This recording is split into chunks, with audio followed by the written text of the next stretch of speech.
Bismillahirrahmanirrahim. Assalamualaikum warahmatullahi wabarakatuh.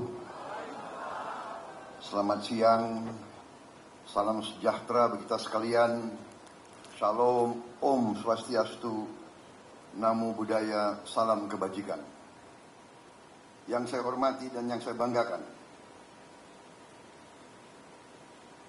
tadi Menpora harus ke DPR ya. Ketua Umum Keluarga Besar Forum Komunikasi Putra Putri Purnawirawan Indonesia, Bapak Onco Sutowo, Wakil Ketua Umum Keluarga Besar Forum Komunikasi Putra Putri Purnawirawan Indonesia, Bapak Indra Bambang Utoyo,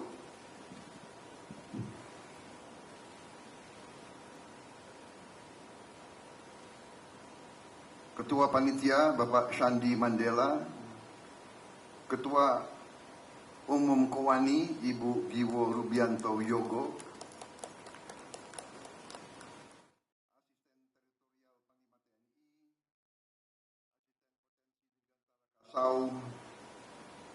perwakilan dari organisasi Pemuda Panca Marga, Himpunan Pengusaha dan Wira Swasta, dan berbagai lembaga lain yang hadir, dan terutama yang saya hormati dan saya banggakan, seluruh kader FKPPI yang hadir. Pertama-tama tentunya tak henti-hentinya kita memanjatkan puji syukur kehadirat Allah Subhanahu wa Ta'ala, Tuhan Maha Kuasa. Kita masih diberi kesehatan, masih diberi nafas, dapat bertatap muka di ruangan yang baik ini dalam acara hari ulang tahun FKPPI yang ke-45. Selanjutnya saya ingin ucapkan terima kasih yang sebesar-besarnya atas kehormatan yang besar diberikan kepada saya, diundang untuk menyampaikan sambutan pada acara ulang tahun ini. Saudara-saudara sekalian, FKPPI sebagai forum komunikasi keluarga besar putra putri purnawirawan TNI dan Polri, saya kira merupakan suatu potensi yang besar, dan tadi kita sudah dengar yang jelas komitmen FKPPI terhadap ideologi negara Pancasila, NKRI, Persatuan Nasional. Saudara-saudara sekalian, ada beberapa hal yang saya ingin sampaikan. Di setiap kesempatan saya diberi untuk berjumpa dengan kelompok-kelompok anak bangsa warga negara. Saudara-saudara, saya kira kita semua sudah sering dengar, ya kan, negara kita kaya raya, negara kita besar, dan saya kira itu selalu kita dengar dari sejak kita kecil.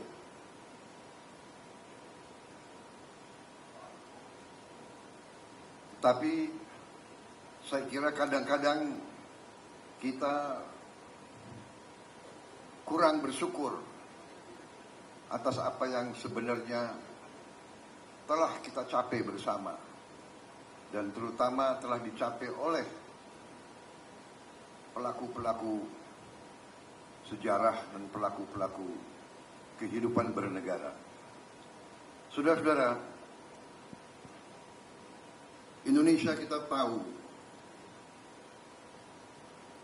adalah negara yang keempat terbesar di dunia dari segi jumlah penduduk, dan kita tahu, selalu kita dengar, dan memang itu faktanya adalah kita berlimpah-limpah kekayaan kita dari segi sumber alam.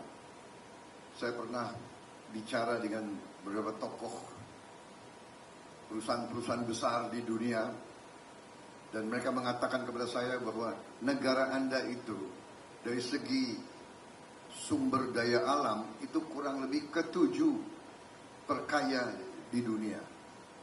Mereka mengatakan itu. Dan kalau kita lihat sekarang, ya, Kita ini produsen kelapa sawit nomor 1 di dunia. Kita produsen nikel nomor 1 di dunia. Kita produsen begitu banyak komoditas yang begitu strategik. Kita produsen boksit, salah satu terbesar di dunia. Boksit adalah bahan untuk alumina, alumina bahan untuk aluminium. Sampai sekarang kita masih mengizinkan boksit untuk diekspor secara mentah. Baru sekarang di bawah Presiden Joko Widodo kita lakukan program hilirisasi, bahwa kita tidak mau lagi izinkan bahan-bahan alam kita dijual murah keluar. Kita mau diolah di dalam negeri kita. Ini sudah dilakukan dengan nikel. Kalau tidak salah, sebentar lagi juga akan dilakukan dengan boksit, atau mungkin sudah ada larangannya. Saya kira sebentar lagi. Saudara-saudara,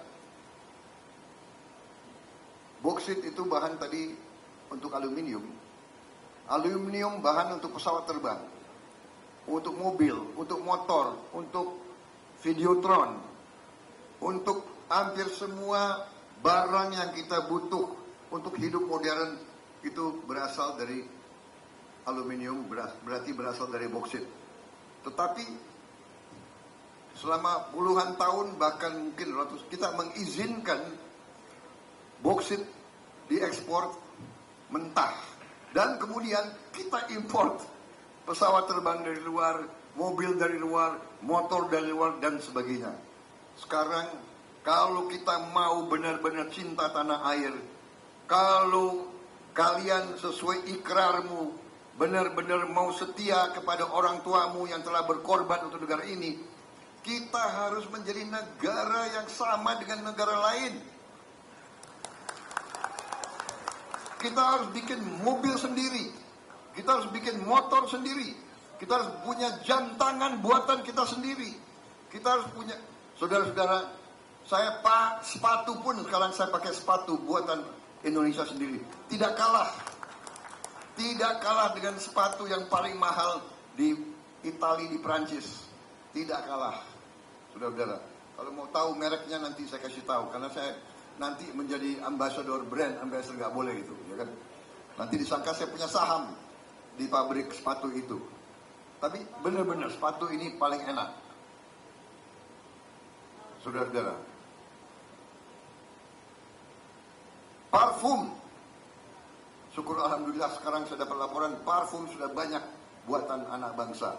Dan saya dapat laporan jam tangan pun sudah ada, jam tangan buatan anak bangsa. Tapi saya bilang, saya mau lihat pabrikmu, saya bilang. Jangan-jangan itu hanya assembling saja, ya kan? Karena selama ini mobil asing pun kita hanya assembling di sini. Puluhan tahun, negara yang punya boksit, negara yang punya baja, negara yang punya segala macam tembaga, punya karet, mobil kita impor. Pak Jokowi telah mengatakan prioritas produksi dalam negeri, dan saya sebagai Menteri Pertahanan, saya laksanakan perintah beliau. Saudara-saudara, awal tahun ini saya perintahkan Pindad panggil direktur-direkturnya, insinyur-insinyurnya, profesor-profesor yang kerja. Saya tanya, bagaimana, bisa nggak kita bikin mobil Jeep buatan Indonesia sendiri? Bisa, Pak. Rintis, laksanakan. Mereka bekerja. Alhamdulillah keluar prototip-prototip yang sudah kita uji coba di Angkatan Darat, yang menurut kita memenuhi persyaratan, dan ini nanti akan menjadi standar Jeep untuk TNI. Dan mulai bulan Oktober ini akan mulai produksi massal, saudara-saudara sekalian. Dan kendaraan ini namanya langsung diberi oleh Pak Jokowi. Waktu itu saya sodorkan 5 nama. Ada nama-nama macam-macam. Tadinya saya ambil nama kudanya Pangeran Diponegoro. Ada kudanya Sultan Agung dan sebagainya. Tapi saya taruh juga di situ nama Maung. Presiden memilih Maung. Beliau kan mantan pengusaha. Beliau mengatakan kepada saya, Menhan, kalau pilih nama untuk brand, pilih yang singkat dan yang sederhana. Gampang diingat oleh orang. Dan juga pilih yang artinya kuat. Nah, ini Maung ini artinya kan harimau. Kuat. Siapa? Maung. Dan itulah beliau tanda tangan prototip pertama Jeep buatan anak-anak Indonesia dan diberi nama Maung. Dan Oktober ini mulai produksi massal, saudara-saudara sekalian. Ini saya cerita karena kalau kita bicara cinta tanah air, nasionalisme, sekarang ini harus dalam bentuk wujud, dalam bentuk tindakan, dalam bentuk aksi. Kalau tidak kita bicara teori saja, saudara-saudara, ya. Membangun negara ini tidak bisa hanya dengan teori, harus dengan rencana yang benar, tapi harus dilaksanakan. Jadi saudara-saudara, sebagai pejuang-pejuang, penerus perjuangan orang tuamu, harus mengerti masalah bangsa, dan sebagai organisasi, saudara baru akan bermanfaat bagi bangsa ini kalau saudara benar-benar faham keadaan negara dan bisa mencari peran dalam rangka pembangunan bangsa dan negaramu. Ini saya ceritakan begini. Saya dari kecil sebagai letnan waktu di tentara, saya selalu bertanya, sebagai patriot, kenapa kok TNI kok pakai kendaraan buatan asing?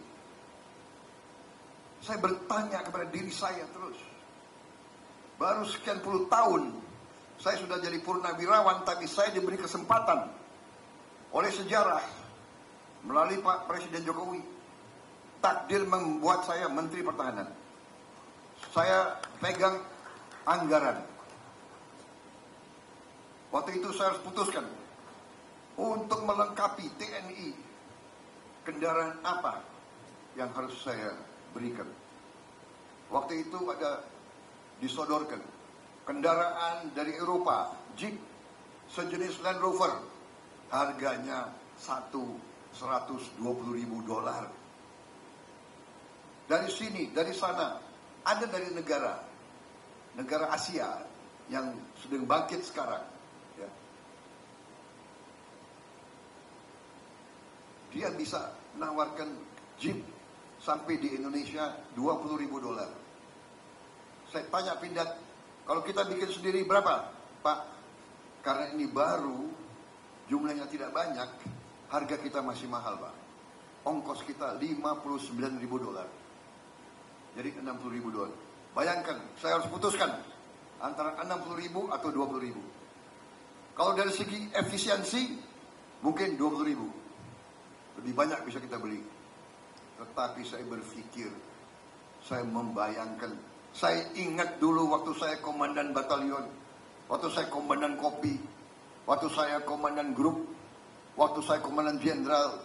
Bayangkan saya tidak sampai hati. Adik-adik saya nanti, para panglima, para danrem, para dandim, para danbrik, pakai Jeep buatan negara asing. Kalau bisa kita bikin di Indonesia, alangkah bangganya para patriot itu, para komandan-komandan itu, para prajurit yang harus bertempur nanti menghadapi musuh negara, alangkah bangganya dia pakai kendaraan buatan anak-anak Indonesia. Karena itu saya putuskan, biar lebih mahal, Demi harga diri bangsa, kita putuskan yang buatan Pindad, buatan dalam negeri, buatan anak-anak Indonesia, saudara. Dan seterusnya, kalau bisa dibuat di dalam negeri, kita akan buat di dalam negeri. Saudara-saudara sekalian, kita di PT PAL sekarang sedang membuat fregat. Fregat yang panjangnya 140 meter, salah satu fregat terbesar di dunia. Kita sedang membangun fregat buatan Indonesia. Dan kita sedang bikin kapal-kapal serang, kapal-kapal rudal di Indonesia. Saudara-saudara, ini adalah yang saya ceritakan kepada kalian, wujud kita, upaya kita untuk mewujudkan Indonesia yang kita cita-citakan.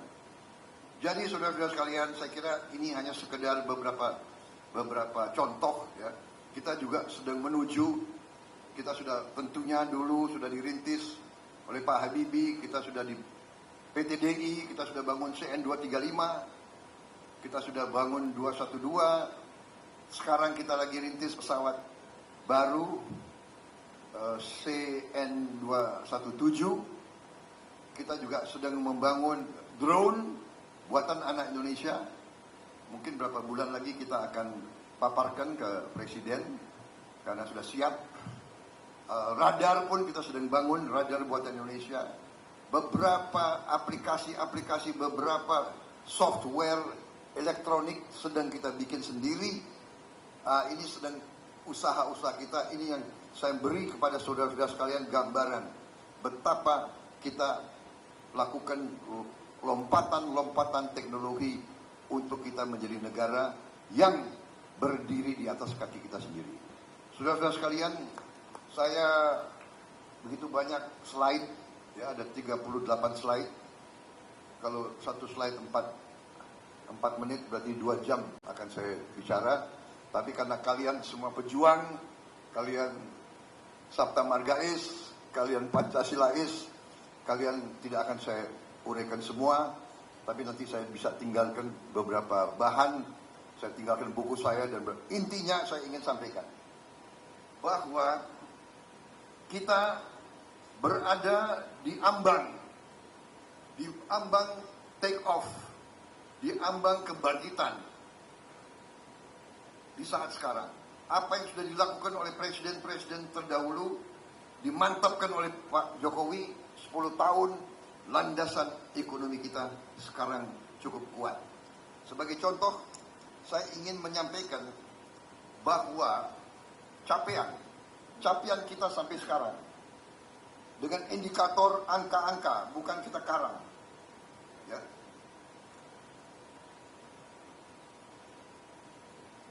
Target kita menuju Indonesia Emas,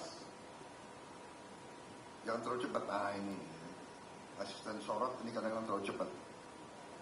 Target Indonesia Emas 2045, capaian kita tahun 2022, produksi domestik bruto kita, produksi nasional kita 1,3 triliun, sasaran kita 9,8 triliun. Ranking kita sekarang di dunia 16 besar, makanya kita menjadi anggota G20. Nanti 2045 kita sasarannya 5 besar. Kalau sasaran 5 besar tidak kesampaian, ya paling 6 atau 7 besar. Yang penting cita-cita kita memang sesuai dengan potensi kita. Income kita sekarang per kapita 4.580, kita target kita 30.000 per kapita. Tapi masalahnya ini per kapita nanti ada masalah lagi. Masalahnya adalah pemerataan. Kalau kita tidak benar-benar merubah sistem atau memperbaiki sistem, jangan-jangan nanti yang kaya hanya 1% saja yang di atas. Jadi ini 30.000 ini harus ditambah dengan klausul, harus ada pemerataan yang lebih baik lagi. Saudara-saudara, inilah fondasi solid ekonomi dari Pak Jokowi, pemerintahnya. PDB kita tahun 2014 890 miliar. sekarang 1,3 triliun. Baru saya dapat angka 4 hari yang lalu, tahun ini PDB kita sudah 1,4 triliun. Income kita 3.600 tahun 2010 tahun yang lalu, sekarang berada di 4.580. Dulu neraca perdagangan kita 2014 minus 6,6 miliar, minus. Sekarang surplus 54,4 miliar. Bisa dibayangkan. Kenapa? Karena kebijakan-kebijakan underline hilirisasi. Cadangan devisa kita juga naik secara solid. Kita tadi sudah saya sebut produsen beberapa produsen, beberapa komunitas yang sangat penting. Saudara,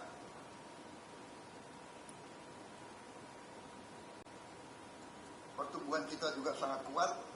Kita di antara G20 kita sekarang nomor 2 paling atas, hanya di bawah Tiongkok. Kita 5%.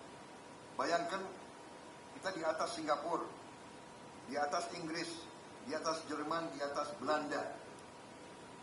Bahkan kita di atas Rusia, di atas Jepang. Pertumbuhan. Inflasi kita terendah selama 40 tahun. Utang pemerintah kita terendah, jauh di bawah negara-negara lain. Kita hanya 38% dari produksi kita. Singapura 131%. Nilai tukar rupiah kita masih lumayan. Saudara-saudara, sekarang saya lompat.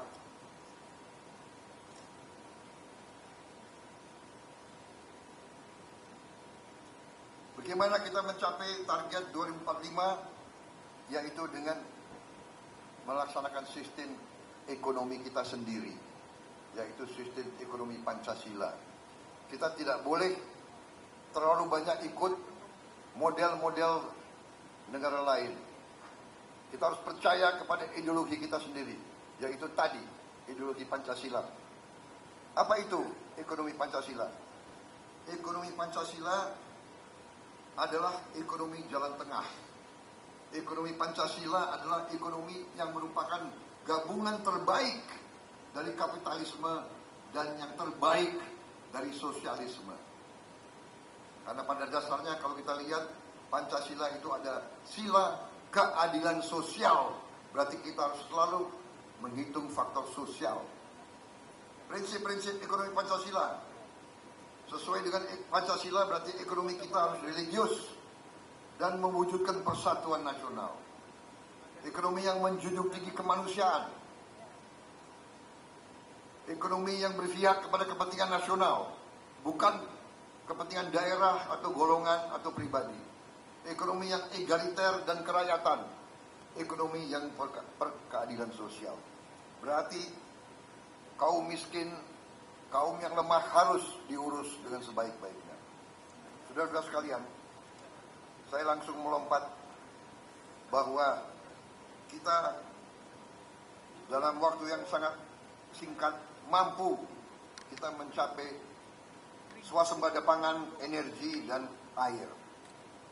Dan ada beberapa hal yang harus kita laksanakan.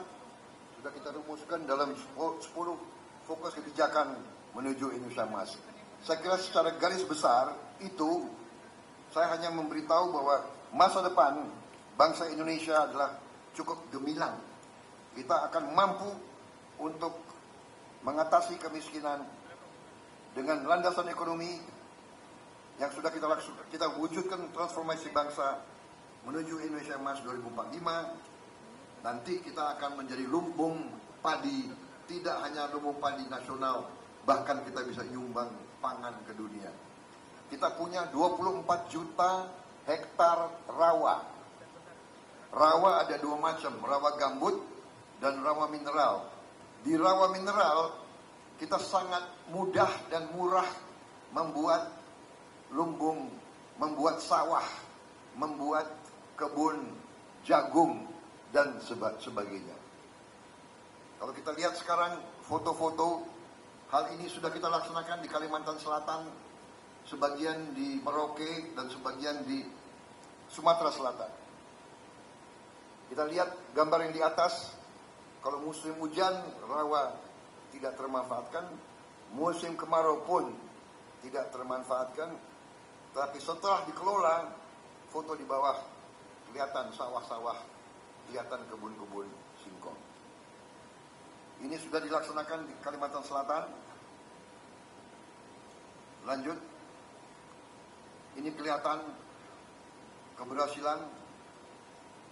Lanjut, kelihatan ini tadi yang tadi tidak termanfaatkan sudah menjadi peternakan itik dan peternakan yang macam-macam, bisa kita ikan, udang dan sebagainya. Saudara-saudara, kita juga nanti jadi optimisme bahwa kita akan swasembada pangan sudah sangat-sangat visible dan akan kita wujudkan. Yang terakhir, kita jamin kita tidak akan import BBM lagi, karena kita mampu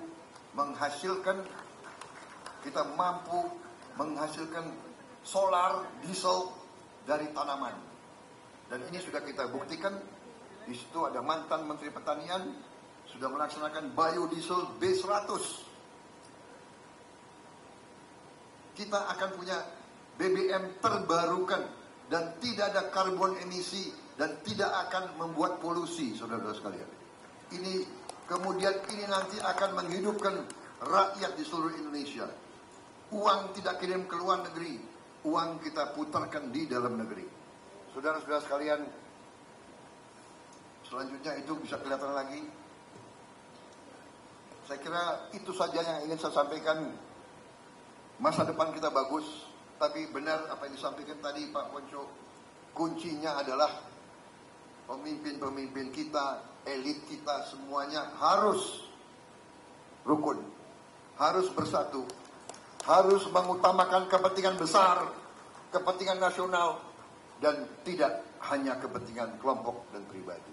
Saudara-saudara sekalian, ini harapan rakyat, ini tantangan rakyat, dan saya yakin kita mampu melakukan itu karena kita sudah membuktikan. Saya dengan Pak Jokowi 10 tahun saya berbeda, saya berhadapan, saya rival 10 tahun. Tapi begitu beliau menang, beliau ajak saya. Dan saya walaupun kalah, gak enak itu kalah.